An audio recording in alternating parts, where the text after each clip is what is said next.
Roxy's Lounge. Era el típico bar de mediados de siglo, con poca luz, que me resultaba demasiado elegante. En la vida real, es el tipo de lugar al que habría ido para emborracharme con cócteles carísimos en una fiesta posterior a una conferencia de desarrolladores de juegos. Pero eso era antes, cuando todavía había un estudio que pagaba la cuenta.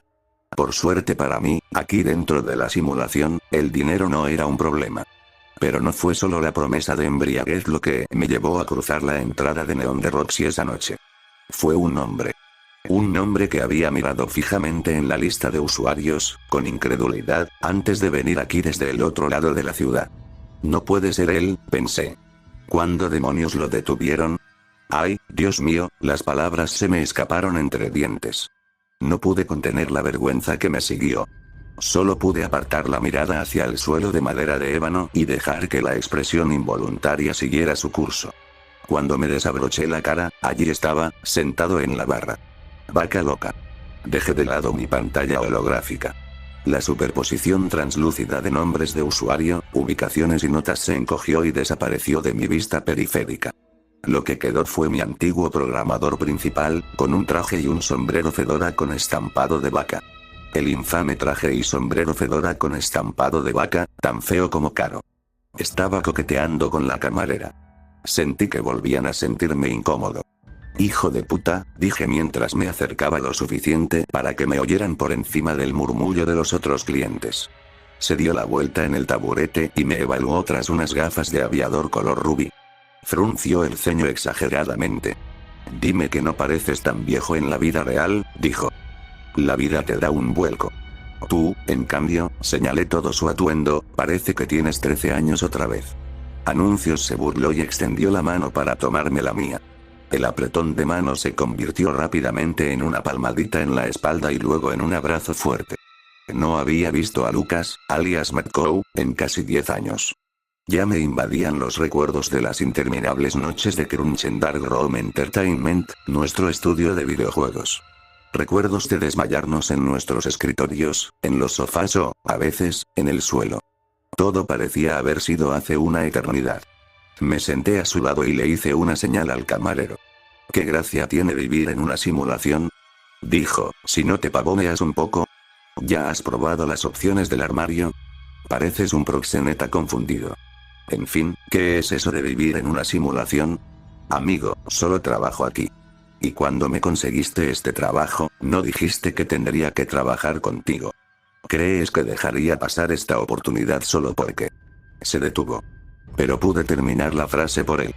Porque sigo siendo un programador bien pagado con una carrera profesional. La pausa se volvió incómoda, hasta que el camarero rompió el silencio.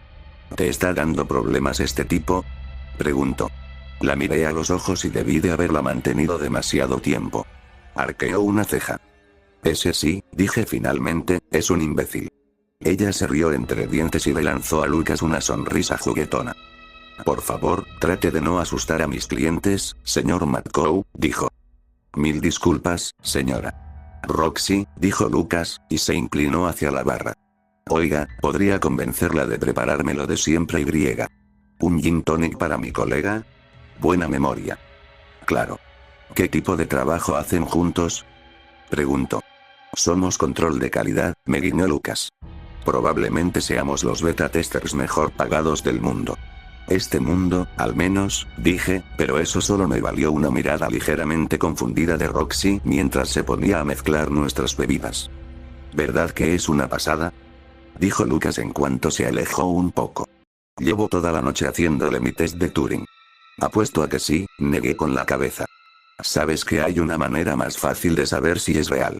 Volví a encender mi pantalla holográfica y señalé el diamante morado que aparecía sobre las cabezas de todos los personajes simulados en la superposición. Un nuevo recuadro translúcido apareció junto a Roxy con su nombre e información de fondo. Lo descarté con un gesto. Eso no tiene nada de gracia, dijo Lucas, y lo digo en serio.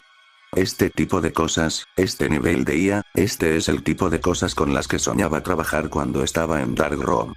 Es realmente perfecta. Todo aquí lo es, por si no te has dado cuenta. ¿Y sabes qué es lo peor? ¿Qué es eso? Murmuré, mirando fijamente a Roxy mientras hacía girar cúbitos de hielo en un vaso alto. Lo peor es que no me necesitaron para codificarlo. Siempre pensé que seríamos tú y yo quienes construiríamos un lugar como este, suspiró. Al menos seguimos formando parte de él, supongo. Roxy nos presentó las bebidas, adornadas con limón y ramitas de romero. Lucas tomó la suya con un gesto apreciativo y dio un sorbo. Hasta el maldito alcohol está perfecto, dijo. En fin, ¿cómo van las pruebas? Mi respuesta fue interrumpida por un estruendo de cristales rotos, y luego un grito. Fue gutural, tan intenso e inesperado que mi concentración se rompió al instante. Sentí una oleada de pánico, como agua helada, recorriendo mi columna. Me giré y vi la mesa del salón volcada, al hombre convulsionando en el suelo. Una mujer corrió a su lado, pero él la agarró de los brazos y la lanzó hacia atrás. «Aléjate de mí, carajo», gritó mientras ella se tambaleaba hacia atrás.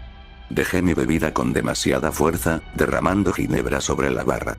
Con la mano libre, volví a colocar la pantalla, confirmando que también eran probadores humanos. Lucas ya se había puesto de pie, corriendo a ayudar. Lo seguí. «No puedo respirar», gritó el hombre. «No puedo respirar, carajo. Despiértenme. Esto no es real. Hace mucho frío. Me estoy ahogando en la maldita cápsula. Déjenme salir». «¿Qué pasó?», preguntó Lucas a la mujer. Parecía asustada. «Estaba bien hace un minuto», sollozó. «De repente cree que se está muriendo en la vida real. Que yo no soy real, porque yo tampoco lo siento, supongo». «Suena como un culo», dijo Lucas, mirando fijamente al hombre. «¿Culo?», solté, estúpidamente. «No, idiota. ¿Acaso leíste los formularios que nos hicieron firmar? El síndrome de solipsismo agudo es un riesgo potencial de inmersión total». Lucas se arrodilló junto al hombre, que ahora temblaba con la cabeza apoyada incómodamente contra la pata de un sillón. «Oye, amigo», dijo Lucas. «Vas a estar bien. No te estás ahogando. Estás respirando perfectamente en la vida real. Nos dijeron que estuviéramos atentos a estos síntomas, ¿recuerdas? No es nada grave. Tienes que levantarte para poder reportarlo. Los técnicos lo estarían ayudando si realmente hubiera un problema», le dije a la otra tester. Parecía más una pregunta que una afirmación. Tragó saliva y asintió. Vi una cara conocida por encima de su hombro. «Mara». Mara estaba sentada en la barra. Su largo cabello oscuro enmarcaba una expresión extraña, algo así como de lástima, mientras observaba el alboroto. Pensé que intervendría para ayudar, la simulación era su proyecto, después de todo, pero en lugar de eso, tomó lo que parecía un martini de Roxy y se lo bebió de un trago. Después, le dijo algo a Roxy que no pude oír, se levantó y se fue.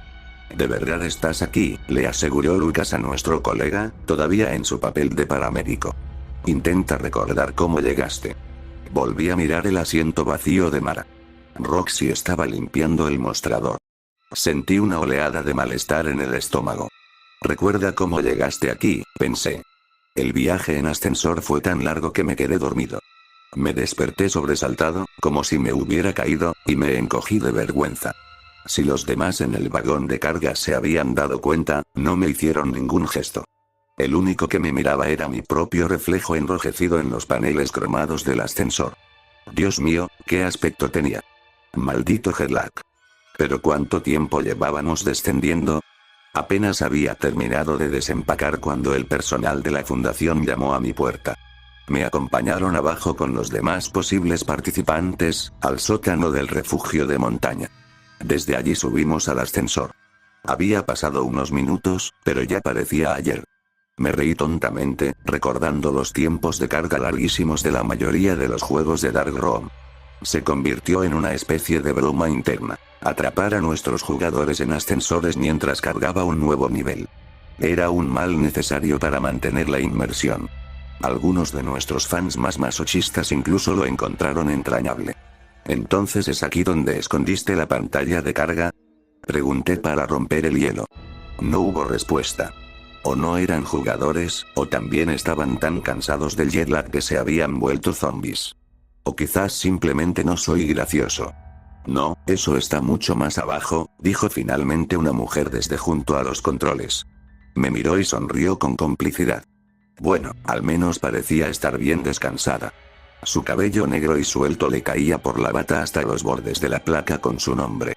Doctora Mara Droste. Hace mucho frío, dijo un hombre. Me di cuenta de que podía ver mi aliento y me abracé. Tiene que hacer frío para que las computadoras funcionen, dijo Mara. Por eso todos los servidores se mantienen tan bajo tierra. Le ahorra a la fundación una fortuna en gastos de mantenimiento y refrigeración. El ascensor sonó. Cuando se abrieron las puertas, lo que quedaba de mi aturdimiento se desvaneció en una oleada de asombro. Lucas, ¿en qué carajo me has metido? Salimos a lo que al principio parecía un vacío negro infinito salpicado de nítidos puntos de luz blanca. A medida que mis ojos se acostumbraban, pude distinguir los cables que colgaban de las lámparas desde las pasarelas más arriba. A pesar de lo brillantes y numerosas que eran las luces, apenas alcanzaban a rozar el volumen de la enorme caverna subterránea.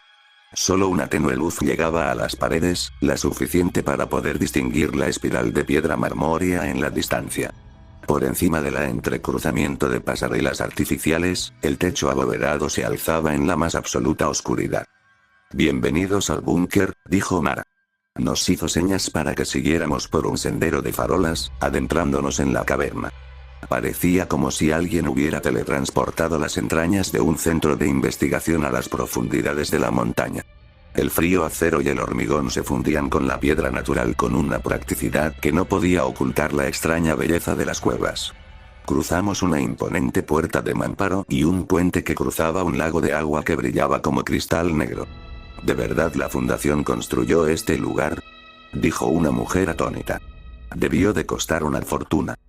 No exactamente, dijo Mara sin detenerse. De hecho, la gente ha estado construyendo este lugar durante miles de años. Los antiguos exploraron estas grutas y descubrieron sus depósitos de sal.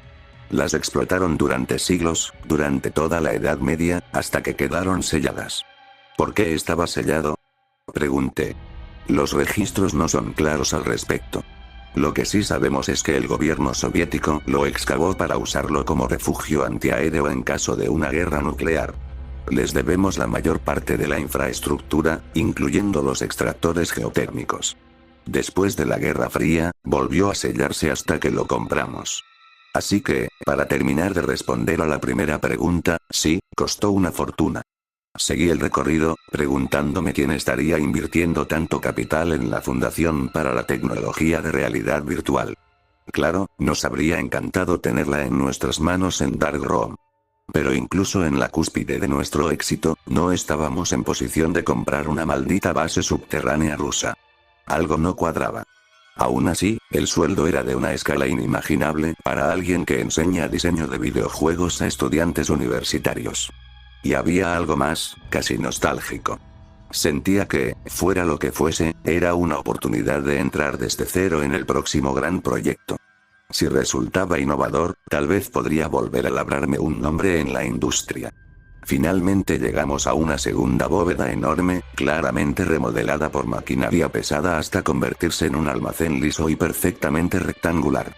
Luces fluorescentes brillaban a través de pasarelas enrejadas que discurrían sobre docenas de cilindros de acero inoxidable, cada uno apenas más grande que una persona. El suave zumbido de la maquinaria reverberaba por toda la sala. Los técnicos se movían rápidamente entre las terminales de computadora a lo largo de las paredes exteriores. Vengan, Mara hizo un gesto a nuestro grupo para que subiera las escaleras hacia las pasarelas. El primer grupo ya lleva una semana trabajando. Echen un vistazo. Otros se unirán a ustedes en la simulación. Desde lo alto de la pasarela podíamos ver el interior de los cilindros. Muchos estaban vacíos, el resto contenía personas flotando erguidas en algún tipo de líquido. Llevaban máscaras de respiración, similares a reguladores de buceo, y parecían estar inconscientes. Las cápsulas son una privación sensorial total, continuó Mara, de hecho, se acercan más a la animación suspendida. En ese estado, tu cerebro puede interpretar los estímulos sensoriales de la simulación como un sustituto genuino de, bueno, lo que estás experimentando ahora. Mara miró los tanques ocupados. Ahora están en un mundo completamente diferente. La ciudad que hemos construido para que la prueben es solo el principio. Realmente no hay límite para los mundos que podemos construir. Cuando Mara levantó la vista, pareció leer las expresiones en nuestros rostros. Todo está perfectamente seguro, añadió rápidamente. Tenemos un equipo médico completo en el lugar, disponible las 24 horas. Yo misma he estado sumergida varias veces y estaré con ustedes adentro. ¿Alguien tiene alguna inquietud? Probablemente ya estemos dentro, reflexionó una mujer. Todos se giraron lentamente hacia ella, y ella explicó. Piensen en lo que estamos a punto de llegar. Si alguna vez logramos simular la realidad, y solo existe una realidad verdadera, entonces lo más probable es que estemos en algún tipo de realidad simulada ahora mismo. Alguien protestó, y el grupo pareció estallar de inmediato en un profundo debate filosófico sobre el tema. El término efecto Hall cuántico se debatió bastante. Yo prácticamente me quedé sin clases de física en el instituto y me desentendí de la discusión. Me quedé mirando a las personas semidesnudas de abajo, flotando en una especie de sueño lúcido. A la mierda, pensé. ¿Qué tengo que perder? No existía el infierno hasta que lo construimos. Eso fue lo que Mara le dijo a Roxy durante el ataque de pánico de nuestro compañero. Le pregunté a Roxy por curiosidad, después de que la situación se calmara. ¿Sabes qué quiso decir con eso? Pregunté. Ni idea, dijo Roxy, y luego me preguntó si quería otra bebida. Realmente debería volver a trabajar, me negué. Muy bien, buena suerte con la prueba beta, me guiñó un ojo. Salí de Roxy solo para continuar mi exploración nocturna. No había reglas en este trabajo. Simplemente teníamos que pasar el tiempo como nos pareciera conveniente e informar cualquier inconveniente. Decidí que, para estructurarme, trazaría los límites de este pueblo. Estaba modelado como un pequeño y pintoresco complejo turístico en las montañas. La calle frente a Roxy seguía una curva que rodeaba el pueblo. Las tiendas daban a un muro bajo de adoquines al otro lado de la carretera. Más allá, la colina descendía hacia un bosque de pinos generado por procedimientos que se extendía hasta un horizonte brumoso. Estaba claramente basado en el terreno real sobre el búnker, pero el pueblo en sí era una obra de ficción. Caminé de farola en farola, rozando con los dedos la rugosa textura del muro de piedra. Una suave brisa mecía las siluetas de los árboles y me rozaba suavemente. Cerré los ojos y aspiré profundamente el fresco aroma a siempre verde. Cada pequeña sensación era tan real como cualquier otra que hubiera experimentado.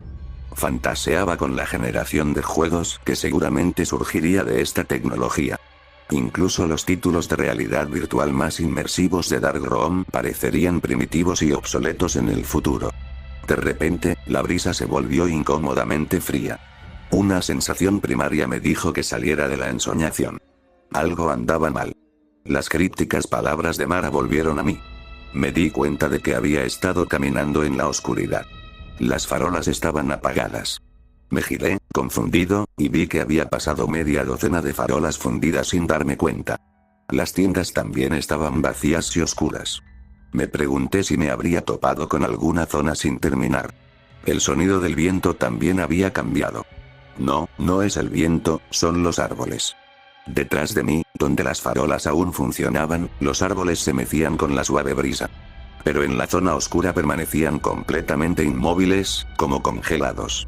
Ya estaba pensando en cómo redactar esto en el informe de errores, cuando me di cuenta de que no estaba solo. Más adelante, apoyada en una farola rota, se veía la sombra de un hombre. Caminé hacia él, esperando que me confirmara que él también veía lo mismo.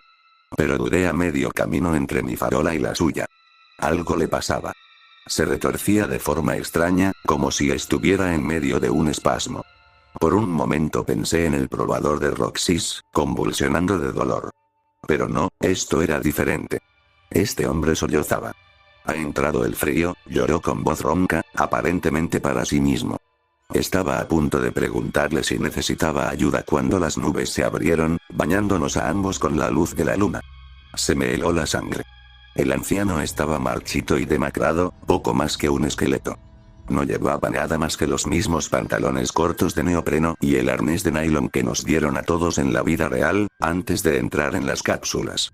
Las vértebras de su columna vertebral sobresalían de forma repugnante contra la piel pálida y brillante de su espalda. Incrédulo, le pedí a Dios a mi holografía. No pasó nada. Necesitaba saber si esto era real, si él era real. Lo saludé una y otra vez. No funcionaba. Imposible, pensé, y seguí intentándolo. Mis gestos frenéticos debieron de llamar la atención del anciano, porque finalmente levantó la cabeza. Largos mechones de pelo blanco y ralo se separaron para revelar el mismo respirador que todos usábamos. Donde estaría su tubo de oxígeno solo había un trozo de goma roto y destrozado. Sus ojos inyectados en sangre se abrieron de par en par por la sorpresa. Se fijaron en mí con la misma sorpresa y horror que yo debí de reflejarle. Podía oír cómo su respiración se intensificaba. No deberías estar aquí. Gruñó finalmente. Se abalanzó sobre mí. Estupefacta, llegué demasiado tarde para reaccionar. Sus manos húmedas y heladas me aferraron el cuello con fuerza. Tienes que despertar.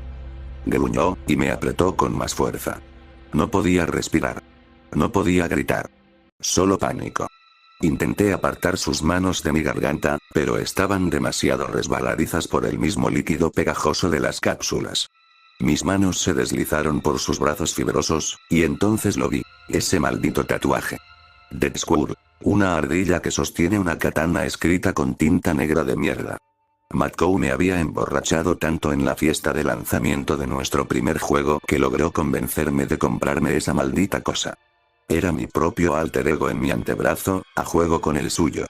Y allí estaba, borroso y descolorido, pero inconfundible, en este hombre de piel y huesos. Tenía mi tatuaje.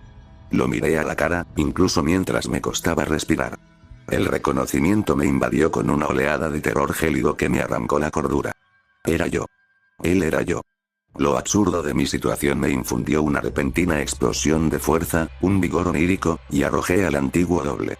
Se tambaleó y me quedé sin aliento. Justo cuando pensé que volvería a abalanzarse sobre mí, algo brilló en la distancia. De repente, solo por un instante, el cielo brilló más que de día. El repentino brillo aturdió a la criatura, que miró horrorizada la fuente más allá del horizonte. No, gimió ante el resplandor persistente de la explosión. Aproveché el momento y eché a correr. Al hacerlo, un sonido como el de un trueno lo destrozó todo. Más explosiones estallaron en el horizonte como relámpagos. Cada destello revelaba que el pueblo era algo más. Ruinas destrozadas, desoladas y deterioradas. Nunca lo terminarán. Gritó la criatura. Nunca lo terminarán. Sus gritos se convirtieron en un gemido incoherente de rabia y agonía, y luego desaparecieron por completo en el estruendo. Cuando por fin regresé a la zona bien iluminada, la cacofonía cesó por completo. Solo se oía el suave sonido de la brisa y un ligero tinnitus. Mi superposición por fin respondió. Seguí corriendo mientras buscaba la ubicación de Mara en la lista de usuarios. La encontré en la azotea del edificio más alto de la ciudad. Estaba sentada en la cornisa, fumando un cigarrillo y bebiendo vino de una copa de cristal. Me saludó sin apartar la vista del panorama de la ciudad que se extendía ante ella. Que yo fuera un desastre frenético, balbuceando y jadeando, no pareció inmutarla. Intenté explicarle lo que acababa de pasar. Solo me miró para rellenar su vaso con una botella que tenía a su lado. Su cabello alborotado por el viento enmarcaba la misma expresión de lástima que tenía en la barra. ¿Qué carajo era esa cosa?, pregunté. Se encogió de hombros con desdén y se dio la vuelta. Parecía estar mirando la parte sombría del pueblo de la que acababa de huir. Una anomalía, dijo. Su falta de preocupación era exasperante. ¿Acaso no había estado escuchando? ¿Acaso no le importaba? Quiero salir, dije con firmeza. Despiértame, ya. Dio una calada a su cigarrillo y luego sacudió las cenizas al costado del techo. Me temo que eso no es posible, dijo. Respiré profundamente, intentando contener mi ira. Doctor Droste, dije lentamente. Mara, duermo en una de tus cápsulas. Sé que puedes reanimarme. Parecía encontrarle esto divertido. Pero había algo más que se resquebrajaba en su personalidad, como si estuviera intentando lidiar con algo por sí misma. ¿Estaba borracha? Ya te reviví, dijo finalmente, hace mucho tiempo. ¿De qué estás hablando?, dije con incredulidad. Aquí estamos. Literalmente acabamos de empezar. Esta instancia acaba de empezar, dijo como si aclarara la situación. Mi expresión confusa debió de indicarle lo contrario. Es todo tan realista, ¿verdad?, continuó, señalando todo el paisaje. Les agradecimos a ustedes, los probadores, por eso. Fue un proceso iterativo. Cada vez que repetíamos la simulación, sus experiencias nos ayudaban a ajustarla un poco más. Cada vez nos acercábamos un poco más a la perfección. Eso no tiene sentido, apreté los dientes. Se suponía que Mara era la única profesional en la que todos podíamos confiar. Era nuestro salvavidas. Confiábamos en ella. Ahora, estaba diciendo tonterías. ¿Cómo puedo estar en la simulación ahora mismo hablando contigo, si ya me has despertado? Porque tú también eres una instancia, dijo, una copia de tu mente original. Terminó el cigarrillo y lo tiró. Por eso tuviste que estar en esas cápsulas tanto tiempo. Lo llamábamos un escáner congelado. ¿Por qué? Empecé a murmurar, pero me faltaba el aire. Empezaba a sentirme mareada, disociada. Esto no podía estar bien. Era el propósito de la fundación, dijo. Una cosa es construir una realidad virtual perfecta. Nuestros benefactores querían que demostráramos que era posible transferir mentes a ella. Querían vivir para siempre, en su interior. Continuó, pero no pude seguir su jerga, algo sobre descubrir los correlatos neuronales de la consciencia. No, la interrumpí con un gruñido. La cabeza me daba vueltas. Si todo esto es cierto, ¿por qué me lo cuentas? Ya no importa, se encogió de hombros. Cada vez que la simulación se itera, borra las instancias anteriores y vuelve a empezar con copias nuevas. Cada vez, mis pensamientos me llevaron de vuelta a esas largas noches en Dark Room. Sentado en mi escritorio, paseando por los pasillos, desplomándome en el sofá de la sala de descanso, todo ello absorto en la última versión de nuestro juego. El producto final, pulido, era el resultado de incontables iteraciones. Reuniones en la pizarra, depuración y rediseño, una y otra vez, versión tras versión. Eso era solo para crear un videojuego. Pero algo tan complejo como este lugar. ¿Cuántas versiones se habían necesitado para llegar tan lejos? ¿Docenas? ¿Cientos? Así que nos has asesinado, dije, enfrentándome a su mirada, una y otra vez. Supongo que es una forma de verlo, dijo Mara. Quería gritar ¿qué otra opción hay? Pero sabía que era inútil. No tenía nada que hacer allí con toda mi ira y confusión. Decidí dejar a Mara en paz y hacer lo único que podía hacer. Volver a casa de Roxy y emborracharme hasta el cansancio cuanto antes.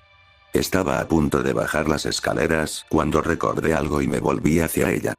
¿Por qué dijiste lo que dijiste en casa de Roxy? ¿Qué? Fue su turno de mirar confundida. Dijiste que no existía el infierno hasta que lo construimos. Si este lugar es tan perfecto, ¿por qué lo dijiste? Ella negó con la cabeza y volvió a mirar hacia la parte oscura y estática de la ciudad. Las anomalías, dijo, no eres la primera en ver una. Pero yo, no las recuerdo. No de iteraciones anteriores. Debería poder recordar, bajó la cabeza y cerró los ojos. No estaba recostada en el búnker cuando te dije que ya había estado sumergida. Soy tan copia como tú. La única diferencia es que escaneo regularmente.